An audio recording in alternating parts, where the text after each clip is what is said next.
Basically ग्राहकांना तर overall फायदा होणार नाही आहे की रेग्युलर कुठून ना कुठून तो घेत असतो. पण मला माझं दुकान आहे, माझा व्यवसाय, मी माझ्या सोयीप्रमाणे चालू बंद करू ठेवता यायला पाहिजे. हे कंपल्शन जो होतं किंवा आज तू बंदच ठेव, शेजारचा मॉल चालू आहे आणि माझं दुकान बंद आहे असं का? उद्या माझ्या घरी काही कार्यक्रम आहे, माझ्या मुलाची परीक्षा आहे, मी 2 दिवस दुकान बंदही ठेवू शकतो. पण मला जेव्हा 7 दिवस व्यवसाय करायचा आहे तर त्याचा ओपननेस म्हणजे व्यवसाय करू नये याच्याकरता कायदा जो होता त्याच्यात हा बदल केला, ही मानसिकता बदल होते. ही अत्यंत चांगली गोष्ट आहे की जेव्हा जसा पाहिजे तेवढा वेळ तुम्ही तुमचा व्यवसाय करू शकता. त्याच्यामध्ये ऑर्गनाइज रिटेल आणि अनऑर्गनाइज असे 2 भाग आहेत. असे 2 भाग होते. ऑर्गनाइज रिटेलसाठी काही कायदे वेगळे आहेत आणि अनऑर्गनाइज रिटेलसाठी काही कायदे वेगळे आहेत. त्याच्यामुळे ही जी सुविधा त्यांनी आता उपलब्ध करून शॉप अँड एस्टॅब्लिशमेंट ॲक्टमध्ये ही जी काही सुधारणा अपेक्षित आहे ज्याच्यामुळे तो पूर्ण 7 दिवस दुकान उघडं राहू शकेल. कारण रिटेलमध्ये सगळ्यात जास्त सेल्फ एम्प्लॉयमेंट आहे.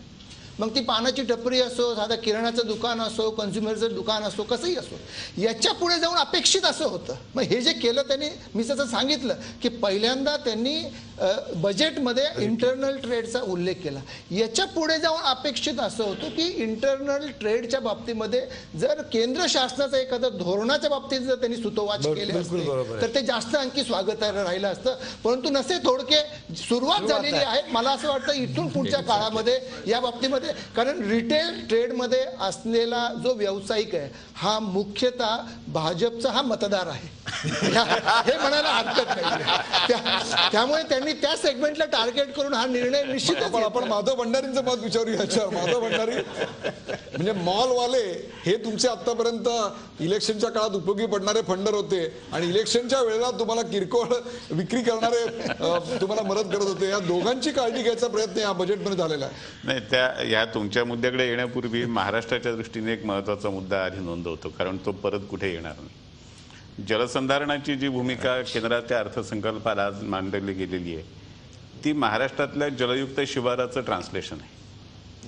आणि महाराष्ट्राने जी योजना अत्यंत परिणामकारकरित्या राबवली तिला राष्ट्रीय पातळीवरती या पद्धतीचं एक मान्यता मिळाली याचा आपल्याला सगळ्यांना आनंद होईल असं मला वाटतं. आणि रोजगार हमी योजना जशी महाराष्ट्राने देशाला दिली तसं हे जलसंधारणाचा एक दृष्टिकोन, जलसंधारण आणि शेतकऱ्याच्या स्वतःच्या हक्काचं पाणी त्याला देण्याचा भूमिका, हे नुसतं केवळ एक योजना असं नाहीये, तर प्रत्येक शेतकऱ्याला स्वतःच्या हक्काचं पाणी देणं हे आपण मान्य केलं. हे आज पहिल्यांदा घडलं 70 वर्षात, ह्यापूर्वी घडलं नव्हतं देशाच्या पातळीवर. महाराष्ट्राने एक्सप्रेसवेजही दिले. हो, महाराष्ट्राने तेही दिला, पण एक्सप्रेसवे सुद्धा महाराष्ट्राने दिला. पण एक्सप्रेसवेचा निर्माताही महाराष्ट्रानेच देशाला दिलेला.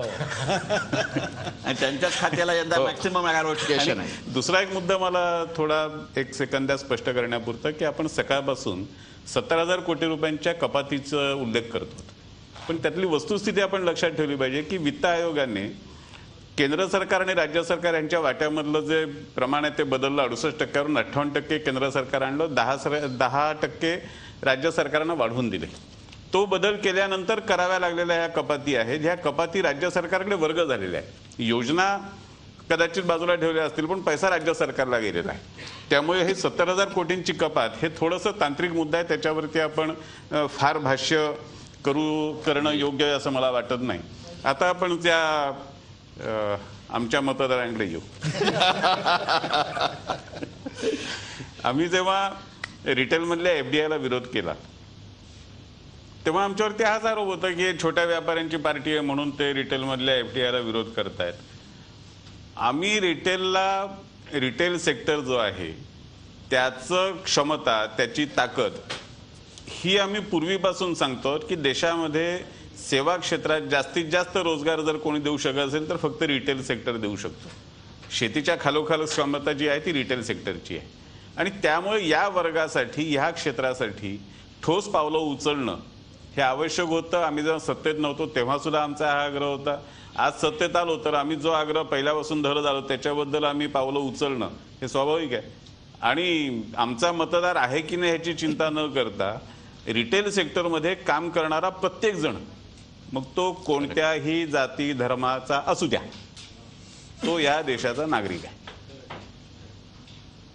आणि या सगळ्या पावलांचा उपयोग हा त्या क्षेत्रात काम करणाऱ्या किंवा उद्या काम करण्याची इच्छा बाळगणाऱ्या प्रत्येक माणसाला मिळणार आहे.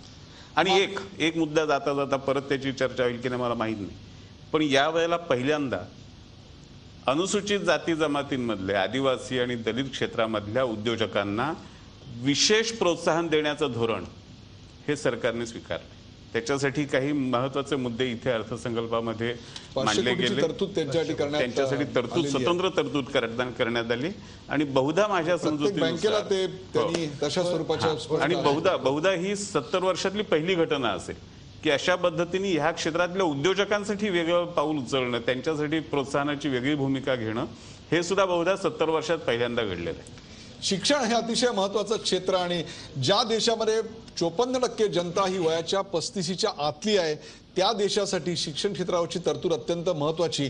या 3 भाग प्रामुख्याने येतात. त्यातला पहिला भाग आहे तो शालेय शिक्षणाचा, ज्याच्यावरची तरतूद खरं तर मागच्या वर्षी त्या आधीच्या वर्षापेक्षा कमी करण्यात आलेली होती.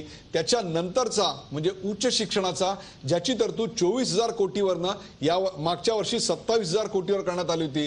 तर कौशल्य वृद्धीसाठी म्हणून विशेष निधी 1,500 कोटीचा उपलब्ध करून देण्यात आलेला होता. या अर्थसंकल्पामध्ये आपल्यासोबत समीर दुधगावकर आहेत. समीर दुधगावकर हे या विषयातले तज्ज्ञ आहेत. समीर दुधगावकर, एकूणच शिक्षण क्षेत्रासाठी या बजेटमध्ये नेमकं काय आहे? समीर दुधगावकर. नमस्कार. मी जसं सर्वांचं इथे मत आहे त्याप्रमाणे मी पण या बजेटबद्दल खूप उत्साही आहे. खूप चांगल्या प्रोव्हिजन्स केलेल्या आहेत सर्व क्षेत्रांसाठी. त्याबद्दल अर्थमंत्र्यांचे आणि सर्वांचेच इथे आभार. एज्युकेशनमध्ये जसं सर आपण बोललो की अमेरिका आणि ज्या काही डेव्हलप्ड कंट्रीज आहेत त्या ज्या काही इनोव्हेशन्स करतात त्यामुळे त्या वर्ल्ड लीडर आहेत इकॉनॉमिक सेन्समध्ये, आणि तोच पॉवर ह्या एज्युकेशन सेक्टरमधल्या इन्व्हेस्टमेंटमध्ये असतो. त्यामध्ये जी केलेली अटेन्शन दिलेली आहे ती खूप चांगली आहे असं आमचं मत आहे, माझं मत आहे. इन्स्टिट्यूट्स मॉडेल बनवणे या स्वरूपाचं जे त्यांनी एक पर्टिक्युलर पॉईंट रेज केला तो खूप महत्त्वाचा आहे. कारण त्या पर्टिक्युलर इन्स्टिट्यूट एक जर मॉडेल बनवली, आसपासच्या ज्या बाकीच्या इन्स्टिट्यूट्स असतात त्याच्याकडनं शिकून त्याला डुप्लिकेट करू शकतात. त्याचं खूप बेनिफिट होतं. आणि एंटरप्रेन्योरशिप वाढणे ह्याचं जर एज्युकेशन स्ट्रॉंग बेस असेल तरच माणूस पुढचा उद्योगी बनण्याकडे जाऊ शकेल. त्यामुळे तो खूप चांगला आहे. प्रायमरी एज्युकेशनमधली इन्व्हेस्टमेंट हा एक भाग बोलले अर्थमंत्री, आणि त्यानंतर त्याच्यामध्ये आता क्वालिटी कशी येऊ शकेल हा एक दुसरा भाग त्यांनी मेन्शन केला. हे खूप चांगलं आहे. आणि उद्योजक म्हणून कोणाला नोकरीवर घेताना सर्टिफिकेटची डिपॉझिटरी जी एक अनाऊन्स केली की त्याची व्हॅलिडिटी चेक करण्यासाठीची जी पर्टिक्युलर पॉईंट आहे तो खूप चांगला आहे. कारण त्याने योग्य जो माणूस आहे घेताना आपल्याला त्याचं चेक करणं फार सोपं जाईल. त्याकडे खूप जास्ती लक्ष देणं खूप फायद्याचं राहणार असं एक. सो खूप चांगल्या गोष्टी आहेत स्किलिंगमध्ये आणि एंटरप्रेन्योरशिप रिलेटेडमध्ये. So very appreciated. थँक्यू. एज्युकेशनमध्ये प्रायमरीली अत्यंत चाणाक्षपणे अर्थमंत्र्यांनी ते मांडलेलं आहे. एकूण बजेटच्या किती टक्के प्रोव्हिजन एज्युकेशनसाठी आहे याच्या बाबतीत संदिग्धता आहे. मागच्या वर्षी ती कमी केलेली होती. आणि त्याचा परिणाम UGC युनिव्हर्सिटी ग्रँट कमिशनच्या माध्यमातून जी ग्रामीण भागातील जी संस्था होत्या, कॉलेजेस होते, यांच्यापर्यंत ज्या ग्रँट्स पोहोचत होत्या त्या ग्रँट्स कमी झालेल्या होत्या. त्याच्यामुळे याच्या बाबतीमध्ये थोडी संदिग्धता आहे. तर त्या बाबतीमध्ये मला असं वाटतं अर्थमंत्र्यांनी अधिक प्रकर्षाने सांगितलं असतं तर त्याच्या बाबतीत क्लॅरिटी. जयराज साळगावकर. या बजेटमध्ये एक मनमोहन सिंग आणि सोनिया गांधींचा जो ड्रीम प्रोजेक्ट होता मनरेगा आणि आधार, तर अशी समजूत होती की त्याला आता फारसं एवढं महत्त्व राहणार नाही. तर सरकारने ते बरोबर उलटं फिरवून त्या दोघांचा जास्तीत जास्त फायदा करून घेऊन ते फर्टिलायझर सबसिडीशी जोडलं आहे. सर्वात जास्त तरतूद करण्यात आली. हां, आणि ते फर्टिलायझर सबसिडी डायरेक्टली त्या अकाउंट. त्यामुळे आज जरी शेअर बाजार खाली गेलेला असला तरी या फर्टिलायझर सबसिडीच्या रेग्युलेशन्समुळे तो लॉंग टर्ममध्ये काय म्हणजे एक महिन्याभरात तो परत वर गेला पाहिजे, इतकी मोठी गोष्ट आहे.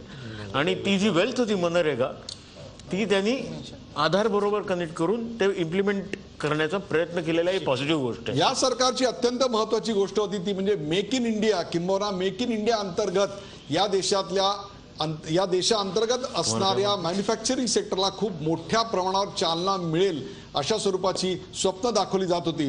रामभाऊ, काय वाटतं, मेक इन इंडियाला यातून बूस्ट मिळेल का पुन्हा तो एक सोहळाच ठरणार आहे? मला स्वतःला असं वाटतं की इलेक्ट्रॉनिक इंटरफेस हे जे काही इंट्रोड्यूस करतायत ते केवळ टॅक्स रिफॉर्म्स पुरतं मर्यादित नाही आहे किंवा केवळ टॅक्सेशन डिपार्टमेंट्स पुरतं मर्यादित नाही आहे. हे इलेक्ट्रॉनिक प्लॅटफॉर्म्स किंवा IT एनेबल्ड सर्व्हिसेस या गव्हर्नमेंटच्या सगळ्याच क्षेत्रात आणण्याचा यांचा प्रयत्न आहे. डिजिटल इंडियाच्या माध्यमातून अगदी ग्रामीण भागापर्यंत या सर्व्हिसेस पोहोचवण्याचा यांचा प्रयत्न आहे. आणि ईज ऑफ डुईंग बिझनेस या माध्यमातून खूप मोठ्या प्रमाणावर ईज ऑफ डुईंग बिझनेस आणता येण्याची शक्यता आहे. Tax reforms, ease of doing business या महत्त्वाच्या गोष्टी आहेत मॅन्युफॅक्चरिंग सेक्टरला बूस्ट देण्याकरता.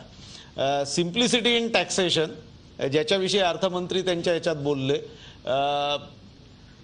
टॅक्सेसच्या संदर्भात ॲम्बिग्युइटीज कमी करून लिटिगेशन्स होण्याचे प्रकार कमी करण्यावरचा जो भर आहे तोही उद्योगवाढीच्या दृष्टीने अतिशय महत्त्वाचा आहे.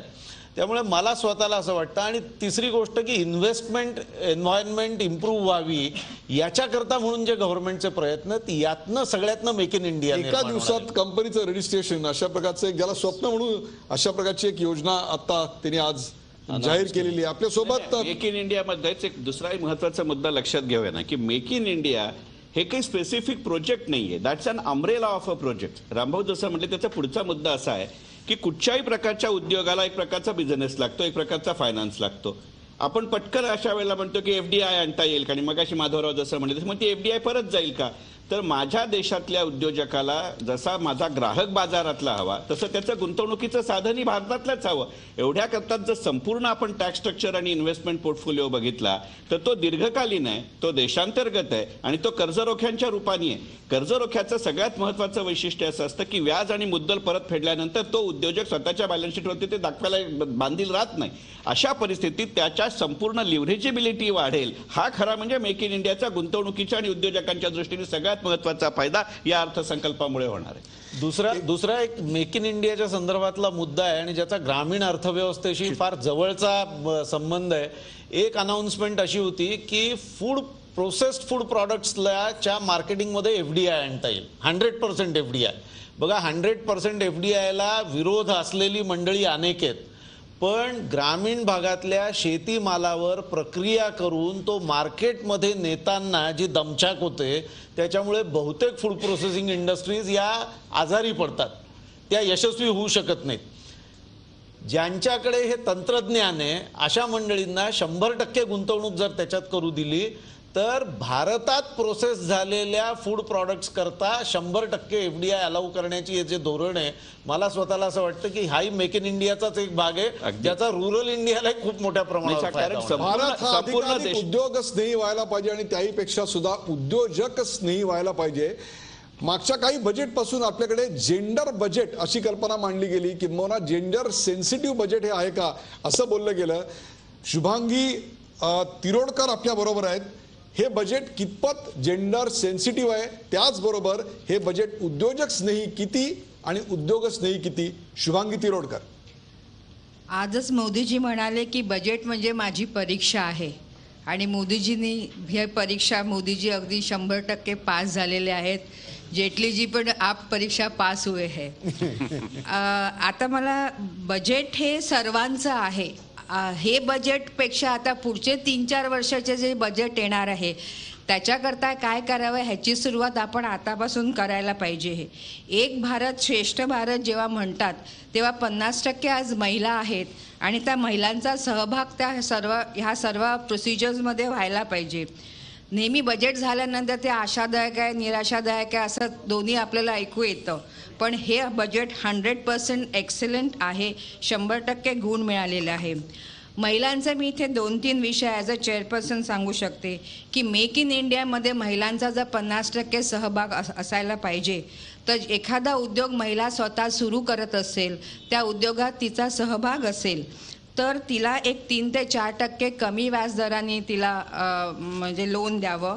डिपॉझिट जर एखाद्या महिलेच्या नावावरती असेल आणि त्याचं बेनिफिशियरी म्हणजे नॉमिनीसुद्धा महिला असेल तर तिला त्याच्यात एक जसं सिनियर सिटीजनना धरतात तसं महिलेला पण ते प्रोत्साहन द्यावं.